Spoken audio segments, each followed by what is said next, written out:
4-5 দিনের বেশি হয়ে গেছে। দূর থেকে এই বাড়িটার লাইটিংগুলো আমি রোজ দেখে যাই, আর শুধু যেতে ইচ্ছে হয় কাছে, কিন্তু কোনোদিনই যাওয়ার সুযোগ হয় না। আজ আর থাকতে পারলাম না, সন্ধ্যের পরই বেরিয়ে পড়লাম, যা হয় হবে, কাছ থেকে দেখব।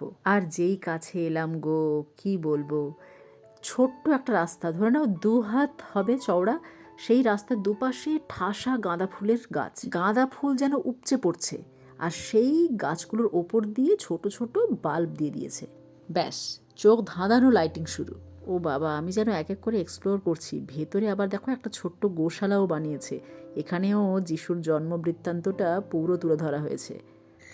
বাবারে বাবা, দেখা আমার শেষ, এখন তাড়াতাড়ি আমি ফিরে আসছি। তার কারণ এই বাড়ির সদস্যরা এখন কেউ বাড়িতে নেই, মনে হয় কোথাও দল বেঁধে গেছে। তার উপর আমাকে যদি এই অবস্থায় রাত্রিবেলা এখানে দেখে, তাহলে তো চোর বলে তাড়া করবে লোকে, তাই পালাই। কিন্তু আকাশে চাঁদ আর নিচে আলো, লাগছে যে কি ভালো।